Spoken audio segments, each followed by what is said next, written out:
Shady Pines Guys, Dwayne and Steve.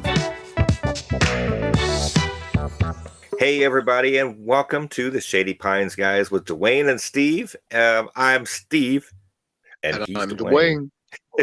And Mm-hmm. how you been, Dwayne? Oh, I've been doing good, Steve.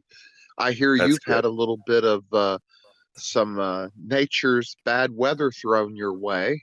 We had a little excitement up here. Yeah, well, of course, it coincides with my son's visit. My son came down with his family and my mom, along with it, 2 grandkids and my daughter-in-law.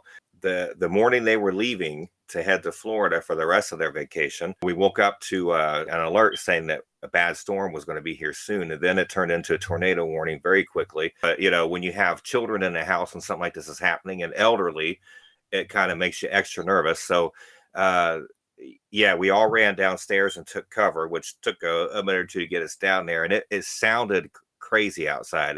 We ended up getting really large golf ball sized hail. I mean, it sounded like the house was falling apart. Luckily, no windows were broken, but and the power had gone off, you know, and we're keep getting alerts on the phone. There's a tornado. And then during that time, of course, the poor kids, they're older. They had an elderly dog that their grandmother was watching up in Ohio. And she didn't know that was happening. She was calling to let them know that the dog had passed away. So we get the phone call in the middle of all that, what's happening. So afterward, we got lucky. The tornado did not reach our house. It actually went back up in the air right at the other side of the lake there. We were in the path of it, which is why we got the hail that we got, because it was pushing this way. But like I said, luckily, it went up. But my truck and my son's van were damaged. My truck has a lot of dents on it, on top of it, that their insurance is working on. It ended up being an EF1 tornado that hit the town right on the other side of the lake. Luckily, nobody was injured either. Somebody was trapped in a building there for a little bit, but they were okay. It didn't hit us. Nobody here was hurt. We had 6 inches of rain during that storm. And it damaged our roof and the roofs on the chicken coops, which they've been out looking. We're waiting to hear back on that, what they're going to do with all that. Insurance adjuster was here. And of course, I'm trying to find a place to get the truck fixed because they're wanting to send me someplace 2 hours from here. And I don't want to do that, but still making calls to figure all that out. But no, like you said before, nobody was hurt. Everybody was okay. It was just a little bit scary, but what a way to wake up, especially for them on the last day there. So then it was like rushed pictures with the grandkids before they headed out there in the garage because it was raining out. And you can tell by my face in those pictures, it was a hell of a morning. But it kind of weird too, though, because when I went up last year to visit Ohio and I stayed at my mom's, when I went to my mom's house, a tornado came while I was there. And we had so I don't know, maybe it had something to do with my mom and I being in the same place at the same time. That could be it. But so yeah, so we fared well, and it could have been a lot worse, and it was worse in the other town, which is it's just right next to us. But luckily, everything can be fixed. You know, nobody was hurt or injured, so. Everybody's going about, everybody's moving forward. So that's a good thing. I'm going to go into some entertainment news. I just have a couple of things I wanted to mention here.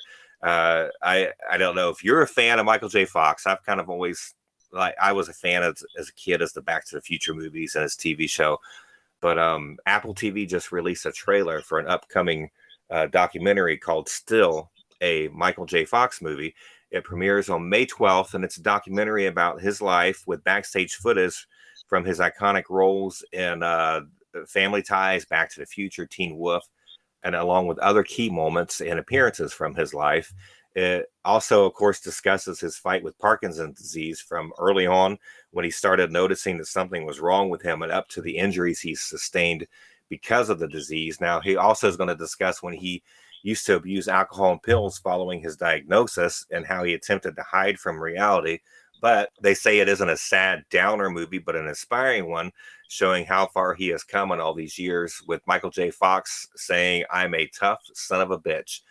And you'll like this one. The newest members of the Country Music Hall of Fame have been announced, and they include Tanya Tucker, finally, the Delta Dawn singer who is being inducted in the Veteran Era Artist category. After a career spanning 10 number one hits, over 40 top 10 songs, and 2 Grammys, the Hall of Fame is finally paying tribute to what probably should have been done years ago. Tucker, over the years, has even wondered why she hadn't been inducted. She said, I figured I'd get it when I was dead or something, and I kind of quit thinking about it or wanting it. Tucker, who is 64, says that she has a new record coming out this summer, and that there will be a tribute to those artists that helped and influenced her career. She'll be formally inducted into the Hall of Fame sometime later this year. And then, Dwayne, you got us some news on RuPaul. Well, it's been an exciting year this year on RuPaul's Drag Race, Steve. We were down to the final 4 in the last episode, and one of the girls was supposed to go home. The lip sync ended up being very exciting between Anitra and Mistress Isabel Brooke. Fortunately, it was too close to call, and RuPaul allowed both contestants to stay in the race. So now we have Mistress Isabel Brooks, Anitra, Sasha Colby, and Lux Nor London are the 4 contestants. Whichever one of the 4 gets it, it's a very open race. They're all 4 extremely talented. I don't believe I have ever seen a RuPaul's Drag Race where the final 4, it could be any one of them. Usually one is more of a standout than the other, but these girls this year, they were all standouts. And so if you've not been tuning in, catch up, and we'll still be waiting to see who the winner is and who's crowned. Now it's time for Music Gems. Today in Music Gems, I'd like to take a look at Donna Summer. Donna Summer is basically known as the Queen of Disco, and she was a lot more than just a disco queen. First of all, her albums are always produced extremely well with high standards, which some disco artists did not have that were unfortunately not blessed with. And Donna's voice could have sang anything that she wanted to sing. She has a beautiful Christmas album that I enjoy every year. And it's kind of a shame she got pigeonholed as just a dance music singer. But some of that is just wonderful. Some of my favorites are the Donna Summer A Love Trilogy, the long mix of Try Me, I Know We Can Make It leads this album, and it's 17 and 57 seconds long. But the second half of the album is the best part. She does Barry Manilow's Could It Be Magic and some other nice songs, and the whole thing just flows very well, and I would highly recommend that one if you don't have it. I would also recommend Donna Summer, I Remember Yesterday. This is kind of a fun album. She looks back at the 60s kind of sound, and some of these songs sound a little bit like Diana Ross and the Supreme songs, but Donna does not try to imitate their voices. The tunes sound similar to that. It's a very good album, and it still stands the test of time. And one of my favorite albums of Donna was a CD released called The Dance Collection. It was a compilation of 12-inch dance mix singles, but they're basically just long versions of the songs that we're already familiar with. And the highlight of that to me is the MacArthur's Park Suite, containing MacArthur's Park, One of a Kind, Heaven Knows, and Back to MacArthur's Park. Donna's Heaven Knows is just an amazing record, and whether you'd like dance music or not, I think you would like it. I also would recommend, she's had several greatest hits and compilations out over the years, but I think the one that stands this test of time, that has most of her hits on it, and especially most of her classic hits, is the Gold Collection, which is a 2 CD set. And if you don't know where to start with your Donna Summer collection, that would probably be the best place to start. So those are just some recommendations, and check out some of Donna's music, and I hope you enjoy it. Soap Dish. Today in Soap Dish.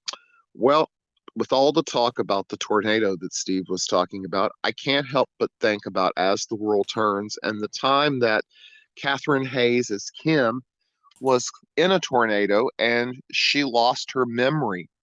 Mm. And of course, John Dixon used it against her.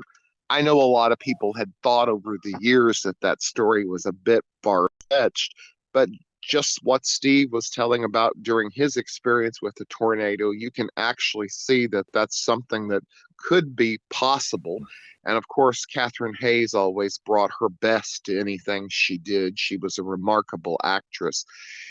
And I'd like to mention that over in The Bold and the Beautiful, Sheila's storyline had a major turnaround. It turned out Bill Spencer was setting Sheila up to get arrested for murder, and he had been using her the entire time for this. And Sheila tumbled off out the window of his building onto the ground, and amazingly, Sheila got up and still ran away, running to Deacon, who turned on her to work with Bill and Ridge and help capture her. She was captured and she had a heart attack from it and fell to the ground. At first, they thought she was faking the heart attack, pretending to be ill, but it turns out she wasn't. And when she ended up in the hospital, her sons, her adoptive mother, Lil, wanted to let her die because she's such an evil person. But for some reason or another, Finn could not let that happen, and he saved Sheila. And the last thing she said was that her son saved her and he loved her. So where this is headed next, I don't have a clue, but I'm sure it'll be an enjoyable ride. And there are some other enjoyable storylines on the show right now, too, concerning the Liam and Hope and Thomas triangle. And I would also like to give a shout out to Krista Allen, who plays Taylor on the show. She celebrated her birthday this week, and I'd like to wish her a very happy birthday. And now Steve has some updates about the Young and the Restless 50th anniversary episodes. Yes, we have. I watch occasionally. I read about it a lot. I like the show since I was a little kid, but I've been paying close attention now because with between this 50th anniversary, Genoa City is celebrating their bicentennial. So Nikki, Tracy, Lauren, and Michael planned the Bicentennial Gala. It was a masked gala, of course, so you know what that means, that something's going to go down. That's what always happens on a soap opera at any masked gala. But also lots of guests coming back. Former characters have returned, like Mamie, Danny and his sister Gina were there, Nina, Esther, Jill, and Leanna Love. And still some more supposed to be coming later on to celebrate the 50th anniversary. But the first surprise of the gala was the dedication of the Neil Winters Jazz Room at the Genoa City Athletic Club, with Abby doing the dedication. And this eventually led to Lily and Devon mending fences after Jill announced that she won't be taking Chancellor Winters public anymore. Another surprise was Nina confronting Abby for cheating on Chance and causing their divorce. So she let Abby have it right there in the middle of the gala, blamed her for Chance being heartbroken and not being at the gala to enjoy it with his mother. But the biggest thing happening at the gala, of course, was that Phyllis and Jeremy Stark were up to something. We've seen them discussing some drastic plan that Phyllis says there's no coming back from, but we weren't privy to the details, though most fans seem to speculate that she was going to fake her death and frame Diane for it. And sure enough, the night of the gala, she got Diane into her hotel room, provoked a fight with her, and everybody walked in just in time to see Diane strangling Phyllis, saying that she should kill her and do the whole world a favor. Later, when Jack and Diane announced their engagement, Phyllis calls the scene, accusing Diane of pretending to have changed and then collapsing. After the ambulance left with her, Jeremy Stark showed up, claiming to be Phyllis's new husband, and he accused her kids, Daniel and Summer, and her friends of turning their back on Phyllis, and that was why he was the only person that loved her or cared for her, and that's why they got married. Of course, then everyone got word that the ambulance crashed and burned. And of course, Phyllis had left a voicemail on Michael's phone the night before, crying, saying that she was terrified of what Diane was going to do to her. So after a few days of witnessing the Genoa city citizens grieving over Phyllis, we finally saw that she is alive and well and in some secluded hideaway with Jeremy. Now she starts showing some remorse, saying that her kids seemed so concerned when she collapsed and bugging Jeremy to tell her how they were reacting, but he would not give her the details. Then the sole survivor of the ambulance crash showed up for his final payout from Jeremy. And soon after, Jeremy tells Phyllis she's on her own and he leaves her. So what's the ultimate plan here? Phyllis has to live her life alone somewhere while Diane ends up in prison for her murder. Even for Phyllis, a character that I do like, this seems a little crazy. One theory is that Phyllis is actually trying to eliminate the threat of Jeremy Stark, and that Victor and Chase have helped with this scheme to back Jeremy into a corner.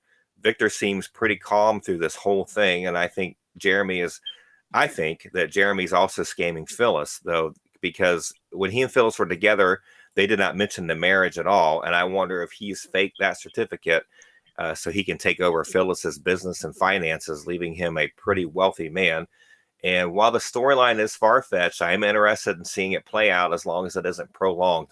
I'm glad it only took a couple of days to find out Phyllis wasn't really dead, and I hope this means that they'll move on to a conclusion. But in the end, I do think it will only make her relationship with everybody in town worse. After she was so judgmental about Diane faking her death and coming back to town, now she's doing the exact same thing. I also look forward to more character returns for this 50th anniversary. We're supposed to be seeing Miguel and Malcolm, played by Shamar Moore. They're supposed to be returning, and fans are buzzing that maybe finally Drusilla will be returning, with Lily and Daniel talking about her and her death and how they never found a body. I find that her return a little harder to believe, given Drusilla portrayer Victoria Rao's contentious relationship with the young and restless powers that be, but we will see in time what happens. And that's all I have there. Go ahead. Well, I wanted to mention that last Sunday would have been As the World Turns' 67th anniversary. Mm-hmm. And I would like to mention that in our As the World Turns, Memories Last a Lifetime, As the World Turns Forever, and As the World Turns Always, these are all groups that are on Facebook. We've been doing a major celebration for the 67th anniversary of As the World Turns' first episode airing. And I've been happy to put a lot of this together, and I hope the fans enjoyed it. That sounds good, and I'll have to look more deeply and check those out, because that was one of my favorite shows as well. Yes. I had saw some buzz about that too, because why'd I just lose his name? But the guy that plays Victor Newman, he did an interview. He said 50 years is unheard of in his business. And everybody was like, what are you talking about? As the World Turns was this many years. Guiding Light was this many years. I think General Hospital is celebrating their 60th this year. So I guess in the industry overall, it seems like it's the soaps that only last this long, which is funny because they're the ones that get the bad rap. They seem to have the staying power based compared to other TV shows. Yes. Well, I think we'll wrap it up now. I thank everybody for listening to us, and check us out on all our platforms. Save us, play us a couple of times, give us some bonus plays, if you will. And I guess we'll come back stay tuned next time, and we'll be back again with the Shady Pines guys. This is Dwayne Gregory, inviting you to join us again for the Shady Pines guys, Steve and Dwayne. Menswear by Target, jewelry by Monet. Stay tuned for Guiding Light on most of these stations. The Shady Pines Guys with Dwayne and Steve. Copyright 2023, all rights reserved. Any unauthorized redistribution or reproduction of the content in the show is strictly prohibited. We hope you'll join us again for the Shady Pines Guys. You can find us on Apple, Google, and Spotify podcasts, and on Ali too.